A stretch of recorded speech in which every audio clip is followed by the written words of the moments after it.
नमस्कार। आजिर आलोचना दाना पानी उपन्यास रो विभिन्न दिग संपर्क रे एवं प्रथम कथा आमे देखिबा जे दाना पानी उपन्यास रे व्यक्तिगत अनुभूतिर कलात्मक परिप्रकाश किपरि घटिछि। दाना पानी चाकिरिया जीवनर जीवंत चित्र रे भास्वर यार प्रथम प्रकाश घटे 1955 मसीह भारत स्वाधीनता पाइबार परवर्ती काल रे ए देशर शासक को चलैबा पई जो अमलातंत्रर आवश्यकता पड़िला लेखक तार अंशविशेष भावरे चाकिरी जीवन रे एथि सह गभीर भावरे संश्लिष्ट होई पड़िथिले। मात्र एही अमलातंत्रर शोषण प्रक्रिया रे से आयुध न होई अथवा नीरव दर्शक न होई औपन्यासिक यार कारण और प्रक्रियार उद्देश्य संपर्क रे पाठक को अवहित कराइछंती एई दाना पानी उपन्यास रे। एथिरे औपन्यासिकंकर वैज्ञानिक विश्लेषण और अनुसंधान पाठक को अभिभूत करे। दीर्घ दिनर चाकिरिया जीवन सह संपृक्ति रे तांकर जो अनुभव आसीछि ताहाकू से चिरंतन मनीषर पृष्ठभूमि रे विचार करिसंती। साधारण स्वाधीनता बा स्वाधीन चेता मुक्तिकामी मनीषटिए चाकिरी काल मध्यरे प्रवेश करी किपरि वस्तुरे बा द्रव्य विशेष बा कमोडिटी रे परिणत हो जाए तार निछक चित्र रही दाना पानी उपन्यास रे। बलिदत्त एक व्यक्ति विशेष नुहे, से वस्तुवादी प्रमोशनकामी किराणी गोष्ठीर प्रतीक एवं जोटाकू आमे कहिछे जे उच्चाकांक्षी रो से प्रतिनिधित्व करूछि। व्यक्ति जेतेबेले आत्मकैंद्रिक महताकांक्षी बा सफलता पछरे धाए सेतेबेले वास्तविक व्यक्तिटीए केते हराए आउ केते पाए तार जेमिति एक तुलनात्मक चित्र रहिछि एई दाना पानी उपन्यास रे। लेखक स्वाधीनता परवर्ती भारत रे विशेषतः ओडिशा रे व्यक्ति जीवन रे जो संस्कृतिगत परिवर्तन बा ट्रेडिशनल चेंज देखा देइछि ताहार स्पष्ट चित्र आंकिछंती। निर्मल बंधुत्व, आत्मसम्मान बोध और स्त्रीर सतीत्व को बलि देई बलिदत्त चाकिरी रे जो उच्चतर सोपान रे आसीन लेखक ताहार असारता और फंपा अहंग्र स्वरूप को देखाई सांप्रतिक मनीषर निसंगता प्रकाश करिछंती। कथावस्तु निर्वाचन रे लेखक वास्तववादी दृष्टिभंगीर परिचय देवा संगे संगे व्यक्ति जीवन रे अभावबोध और मानसिक शून्यतार कारण मध्य प्रकाश करिछंती। बंचिबार मूल भित्तिरु जीवन आरंभ करुथिबा मनीष किपरि अतीत को भूली और मूल भित्ति को अस्वीकार करी तथाकथित प्रगति और संस्थिति नामरे एक नूतन हताशा बोधर बा नैराश्य बोधर शिकार होई पड़े तार सफल चित्र दाना पानी रे बलिदत्त माध्यम रे चित्रित। तेबे यार उपस्थापन कौशल बाबदर मध्य किछि आमे देखि परिबा। दाना पानीर उपस्थापन कौशल दाना पानीर उपस्थापन कौशल रे गुरुत्वपूर्ण जिनस होची तार नाटकीयता। बलिदत्तर जीवनर दीर्घ 14 वर्षर अमलातांत्रिक कहानी को औपन्यासिक केतेक दृश्य सज्जा माध्यम रे प्रकाश करिसंती। ऐतिहासिक समय अपेक्षा मूल्यबोध जनित समय उपरे प्राधान्य दिया जाइथिबारु घटनार कालक्रमिक विवरणी अपेक्षा निजर उद्देश्य को सफल भावरे रूपायित करिबा पई लेखक केतेक गुरुत्वपूर्ण अवस्था और मुहूर्तर अवतारणा करिसंती। ठेकुआर बुद्धि और बिलुआर चतुरता नहीं 4 फुट 9 इंच उच्चतार खर्ब बलिदत्त दानापाणी युद्धरे अवतीर्ण होइछि। कुंपानीर चाकरी रे प्रथमे ताहार जीवन एक सामान्य किरानी भावरे आरंभ होइथिले हैं।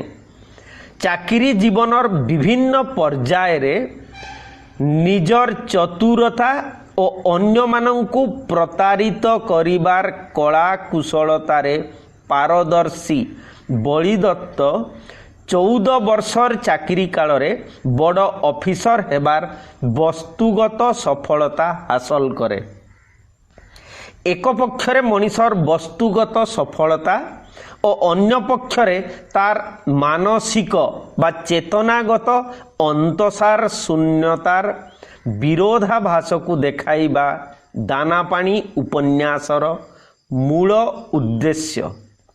एही उद्देश्य को सफल रूप देबा पई गोपीनाथ 2 श्रेणीर चरित्र निर्वाचन करिसंती। केतेक चरित्र वस्तुगत सफलता को नहीं बा वस्तुगत सफलता को जीवनर लक्ष्य भावरे ग्रहण करंती एवं आउ केतेक चरित्र आनंद पई जीवन को आधार रूपे मने करंती। एही आनंद केतेक चरित्रंक ठारे देह सर्वस्व भोगविलास भावरे आत्मप्रकाश करे। स्थूल इंद्रिय भोग जदि कुहा जाई परिबो। आउ केतेक चरित्र आध्यात्मिक आनंद रे विभोर होई उठंती। मूलतः मनीष जीवनर विभिन्न इति कथा कहिबा मूलरे गोपीनाथ महांती मनीषर उद्देश्य और साधन मार्गर मूल प्रश्न को ही कहिसंती। समालोचक मानकर भाषा रे फकीर मोहनकर प्रायश्चित उपन्यास परी एठारे उद्देश्य और उपाय तथा लक्ष्य और साधन पंथार प्रश्न उत्थापित। मात्र यार कैनभास अधिक विस्तीर्ण और जुगाश्रयी हेबा संगे संगे शिल्प साफल्य दृष्टि अधिक जीवननिष्ठ और रसतीर्ण होई पारिछि। उपन्यासर प्रधान चरित्र बलिदत्त मूलरू साफल्यकामी बा सफलता ही जीवनर श्रेष्ठ लक्ष्य। तेणु से योजनावादी माने प्लान करिबा विवेक नैतिकता और मानविकतार समस्त बंधन को उद्देश्य साधनर परिपंथी रूपे देखी बलिदत्त स्थिति और प्रतिष्ठा पाई से सबू को निसंकोचरे परित्याग करी जीवन युद्धरे आगेई चाले।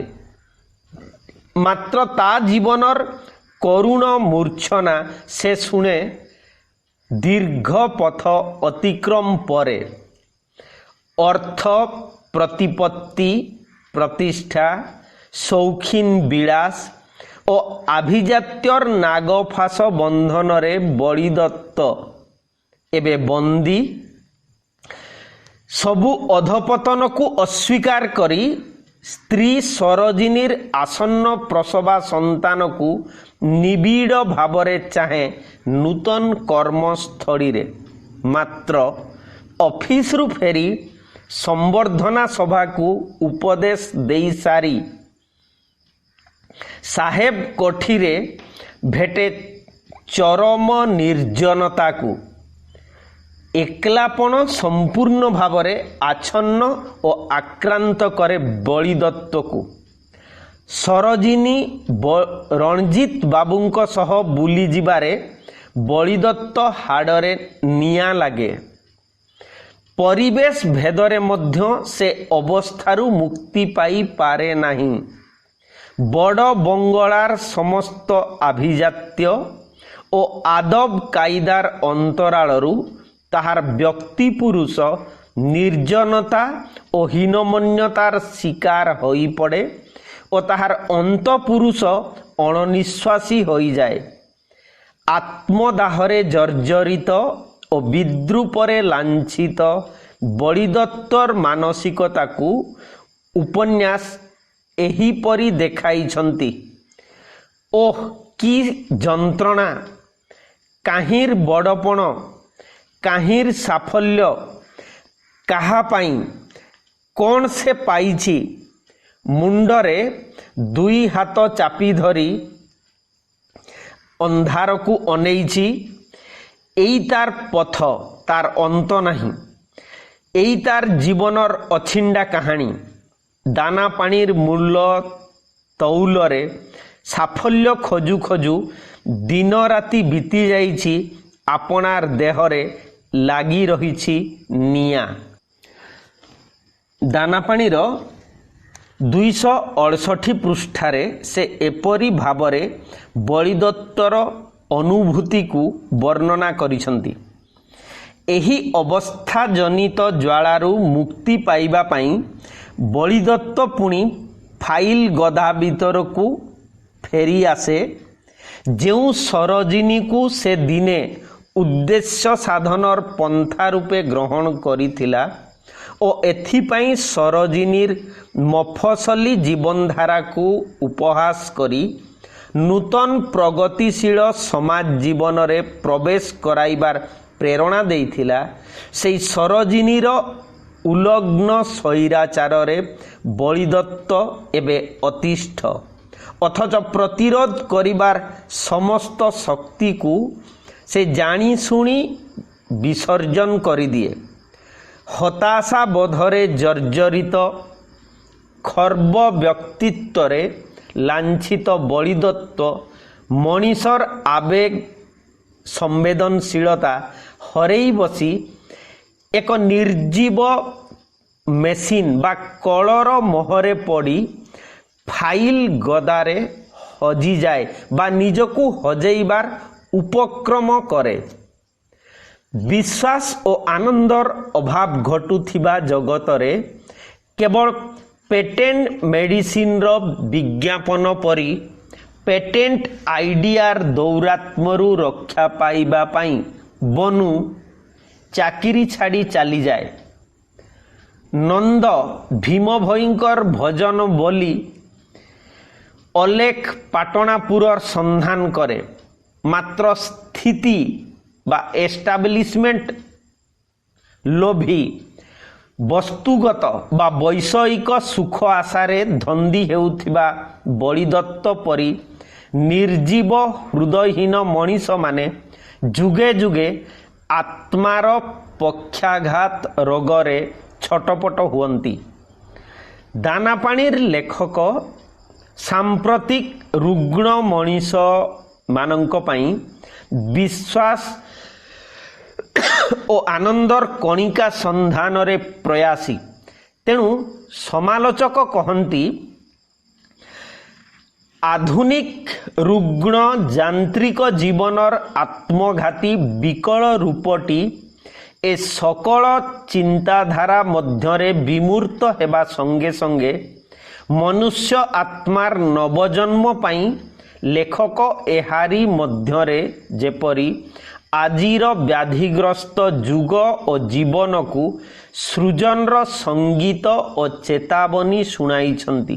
ବସ୍ତୁତଃ ସାମଗ୍ରିକ ଓ ସର୍ବକାଳୀନ ମାନବୀୟ ଚେତନାର ଗଭୀରତା ଓ ତାତ୍ପର୍ଯ୍ୟ ଦୃଷ୍ଟିରୁ ଦାନାପାଣି ଏକ ଆଂଶିକ ଚିତ୍ର ବହନ କରୁଥିଲେ ମଧ୍ୟ ଆଧୁନିକ ଯନ୍ତ୍ରଧର୍ମୀ ଓ ଯନ୍ତ୍ରଣା ଜର୍ଜର ଜୀବନର ଏହା ଏକ ବାସ୍ତବଧର୍ମୀ, ସଫଳ ଓ ପୂର୍ଣ୍ଣାଙ୍ଗ ରସଭାଷ୍ୟ ଏବଂ यार कलात्मकता और रसतीर्णता ओडिया उपन्यासर विकास धारारे एहाकू एक स्वतंत्र और संभ्रमर आसन समर्पण करिछि कहिले अत्युक्ति हेबो नाही।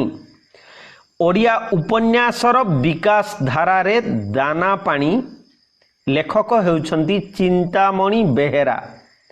विदग्ध पाठक पृष्ठार 191 पृष्ठारे चिंतामणि बेहेरा दानापाणी संपर्क रे एही मत प्रदान करिसंती। आमे आलोचना करुथिले तार उपस्थापन कौशल संपर्क रे। तेबे दानापाणीर उपस्थापन कौशल रे औपन्यासिक गोपीनाथ वर्णना बा डेस्क्रिप्शन अपेक्षा अवतारणा बा प्रेजेंटेशन रे अधिक विश्वास करिसंती। तेणु घटनार उपस्थापनारे नाटकीयता अपरिहार्य हेई पड़िछि। बलिदत्तर चाकिरी रे प्रवेशर प्रथम पाहाचरे साहेबंकर शुभ दृष्टि लाभ, गोलाप फूल पाई घुसुरी घुओ जोगाड़ और से भारुआ सह प्रचंड खरा बेले साहेबंकर बंगला को जीवा, साहेबंक घोड़ार जत्न नेबा, एंकटराव विरुद्ध रे बड़ बाबू को कहिबार समस्त उद्यमर फल होईछि प्रथम प्रमोशन पाई ऊपर पाहाच को उठिबा और स्थानांतर गमन। एई प्रथम दृश्यर सज्जीकरण रे औपन्यासिक कथावस्तुर विकास पाई विभिन्न घटनार अवतारणा करिसंती। उपन्यासर आरंभ रे घुसुरी घुओ आनी सफलता हासिल करिथिबा बलिदत्त विजयर जो प्रथम स्वप्न देखिथिला उपन्यासर शेष रे साहेबंकर बड़ बंगला को फेरी सेई स्वप्नर अपमृत्यु निजे देखिछि बेस नाटकीय भावरे। दानापाणीर द्वितीय दृश्य रे बलिदत्तर सफलतार अग्रगति रोमांचकर अनुभूति माध्यम रे विकसित। प्रथम सोपानरु आरंभ भावे ग्रहण करा गले प्रथम सोपान को माने प्रथम प्रमोशन को आरंभ भावरे ग्रहण करा गले एही पर्याय को विकास भावरे ग्रहण करा जाई पारे। मिस्टर शंकर प्रशंसा, बड़ बाबूंकर सह आलाप, उपरिस्थ ऑफिसर मानक ठारू उपदेश ग्रहण माध्यम रे बलिदत्तर वस्तुवादी उद्देश्य और खर्ब व्यक्तित्वर प्रकाश द्वितीय पर्याय रे प्रकाशित। संकुचित स्वाधीनतार नीरव जंत्रणा रे व्यक्ति पुरुषटी वस्तुवादी सफलतारे अग्रसर। परिस्थिति और परिवेशर चापरे जंत्रणाकातर स्वाधीन मन किपरि धृतराष्ट्री आलिंगन रे निपिष्ट होई पडुछि ताहार चित्र एही अंशरे देखिबाकू मिले। प्रथम दृश्य रे बंधुत्व को बलि देई ऊपर पाहाच को उठितिबा वस्तुवादी मनीषटी एही दृश्य रे आत्मसम्मान को बलि देइछि। मानविकता को भिन्न भिन्न पर्याय रे निज ठारू पृथक करी बलिदत्त कालक्रमे एस्टाब्लिशमेंटर अंश विशेष होई पडुछि। मनीषटी जीवनर सरसता हराई जंत्रर नीरव हृदयहीन पेषणर शिकार होई पडुछि। प्रतारणा और सठता को मूलधन रूपे ग्रहण करी बलिदत्त व्यवसायी आनंदरे बा वस्तुगत आनंदरे मातिछि। आलोच्य उपन्यासर तृतीय और शेष दृश्य रे मुख्य चरित्रर योजनावादी सफलतार मूलाधार हेउछि यौनाचार बा उलंग यौन चेतना। एथिपाई बलिदत्त निज विवाहिता पत्नी सरोजिनी को माध्यम रूपे बा निशुणी भावरे ग्रहण करे। बलिदत्त उपरिस्थ हाकिम मानंकु प्रवृत्ति मार्गरे धरी निज पाई सफलता हासिल करे। उपन्यासर एही अंशरे बलिदत्त अपेक्षा सरोजिनी अधिक सक्रिया और प्रगतिशीला। औपन्यासिक आम सांस्कृतिक जीवनर संकट को बेस नाटकीय चमत्कारिता माध्यम व्यक्त करिसंती। सरोजिनीर आधुनिक रूप अंतराल रे आमे स्वैराचारी नारीर स्वेच्छाचारिता को भेटू। बलिदत्तर वस्तुवादी सफलतार आयुध सरोजिनी अनायत्त होई पड़े। रणजीत बाबू और मिस्टर शर्मा संस्पर्श रे आसी सरोजिनीर आदिम प्रवृत्ति विकास चाहे बा चरितार्थ करने को चाहे। एथिपाई औपन्यासिक सरोजिनी को पारा खपर क्वार्टर्स रु बाहर करी मुक्त प्रांगण रे टेनिस खेलाइछंती। नारी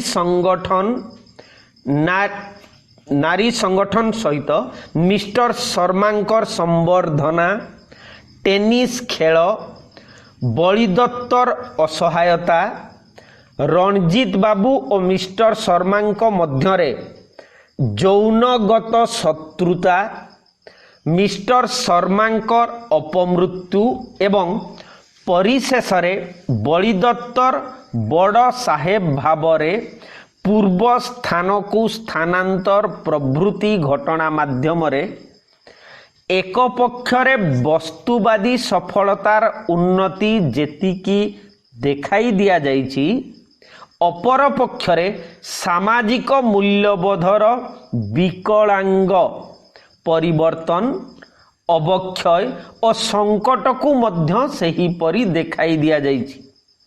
एही पर्याय रे सचेतन पाठक आत्मघाती, दुर्दशाग्रस्त, जंत्रणा पिष्ट, निसंग वस्तुवादी बलिदत्त को भेटे। एबर बलिदत्त प्रमोशन अपेक्षा संतान को बेसी चाहे। रणजीत बाबूंक परी व्यभिचारी, स्वेच्छाचारी, अभिजात पुरुष मानक बाहुबंधन भितरु निज स्त्रीर मुक्ति चाहे।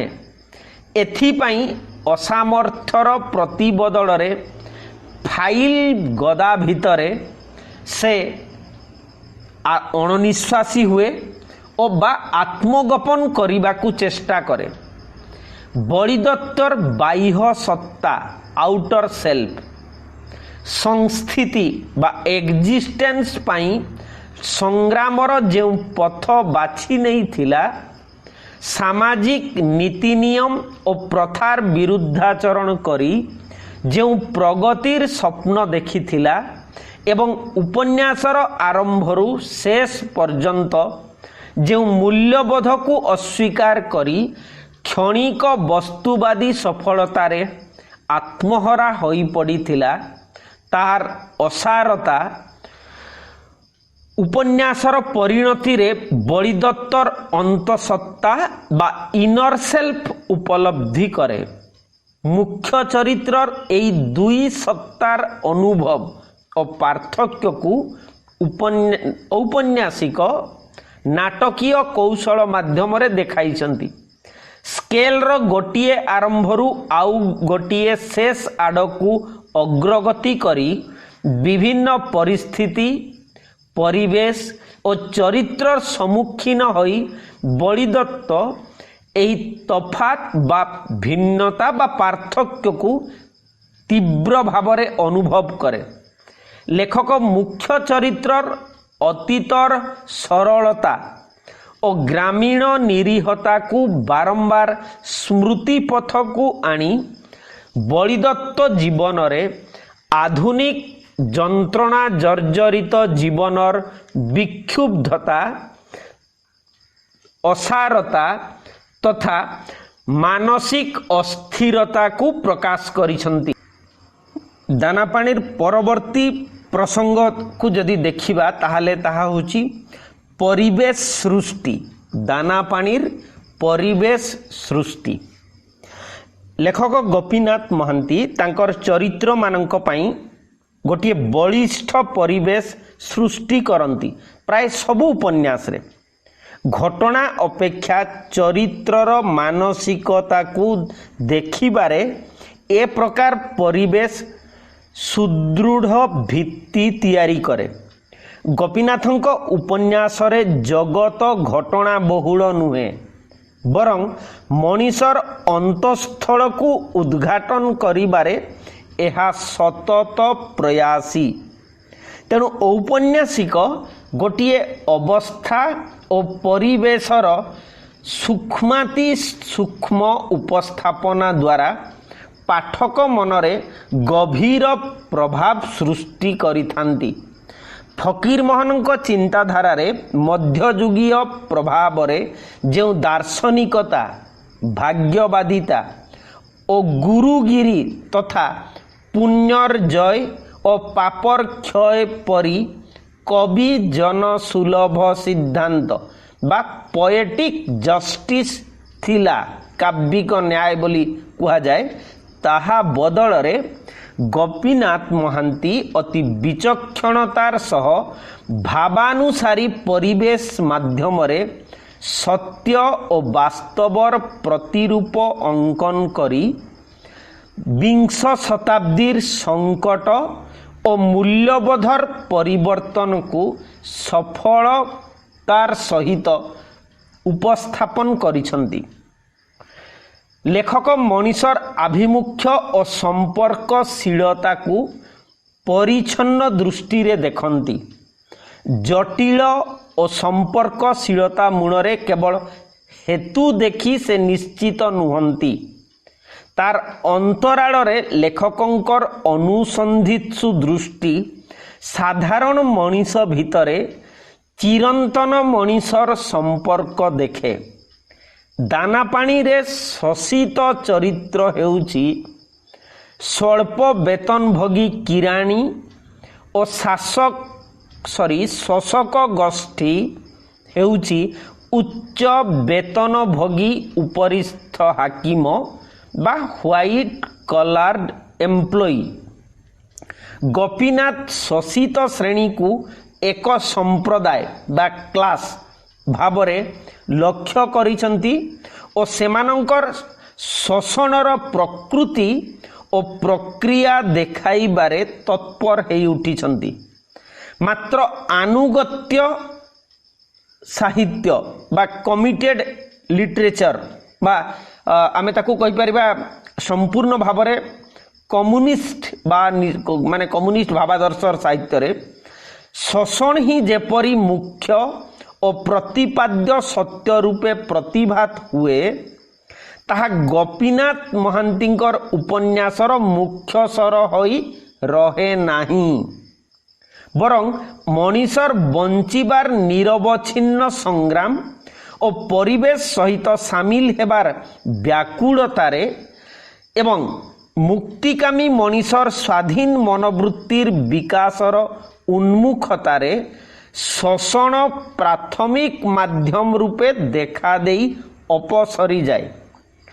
ताहा बदल रे मानवीय संस्कृति और सभ्यतार विकास पाई चरित्र माने संहति और प्रगति बा हार्मोनी एंड प्रोग्रेस रो प्रवक्ता होई जानती। एथिपाई गोपीनाथ महांती सामाजिक संपर्क को आध्यात्मिक स्तर पर्यंत उन्नीत करिसंती। बंचिबा प्राथमिक संघर्ष परवर्ती काल रे स्वाधीन विकास पाई मनीषर सनातन व्याकुलतारे परिणत हुए।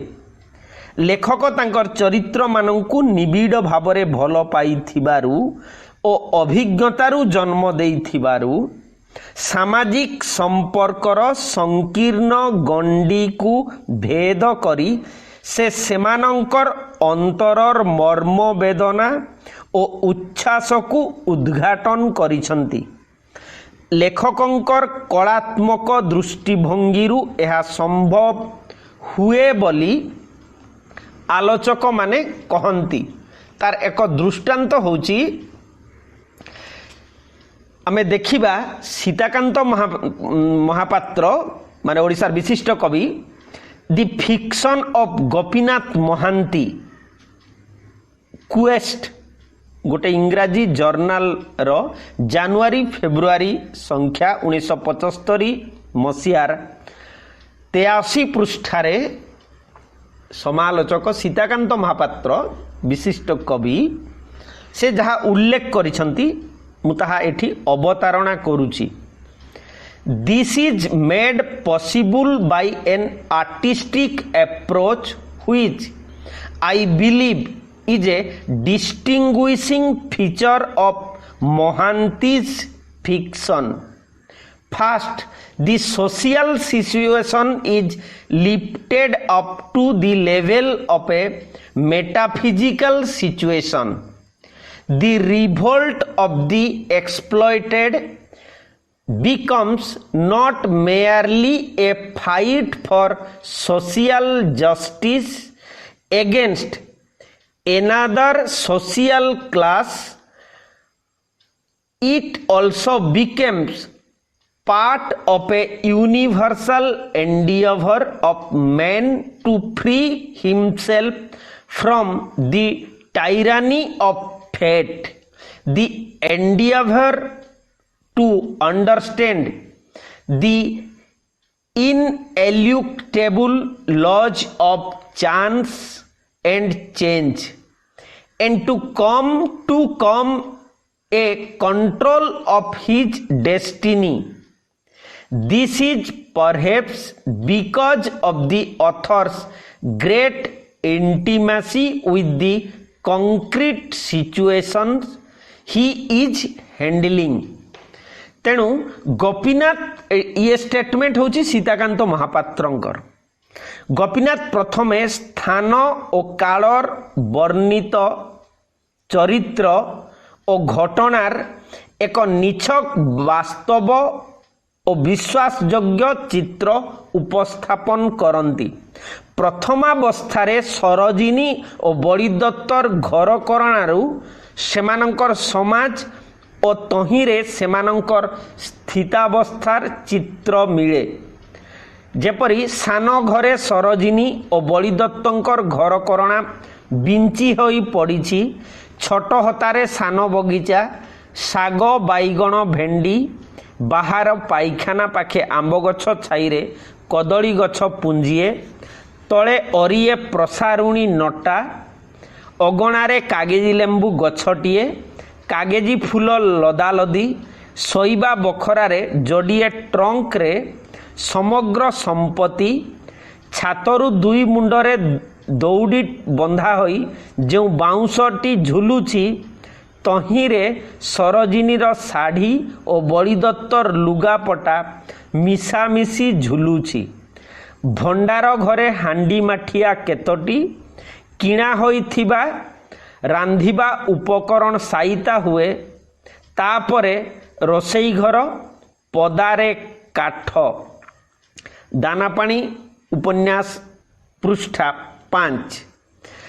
उपरोक्त चित्र रे बड़ीदत्तर किराणी श्रेणी और तार समाजर एक आर्थिक और पारिवारिक मार्मिक चित्र प्रकाशित। परिवेशर विश्वस्ततारू पाठक सेमानंकर जीवनर बहिरावण संपर्क सचेतन हुए। एका मार्कार धाड़िए घररू गोटे छोट घर रे सेमानंकर संसार गड़ी चले, अथच रास्तार आर पाखरे आउ टिकिए बड़ बड़ घर ठारू ए घर केते अलगा एवं बड़ीदत्त और सरोजिनी मध्य केते पृथक ताहा जना पड़े।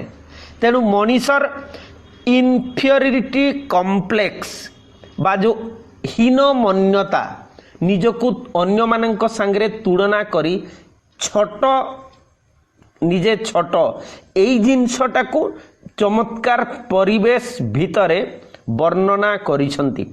तबे आमे दाना पाणीर जो परिवेश बाबद आलोचना करुचे आज एतिकी थाउ आपण माने कमेंट रे देबे परिवेशर परवर्ती प्रसंग आमे नेक्स्ट क्लास रे आसंता काली आलोचना करिबा। धन्यवाद।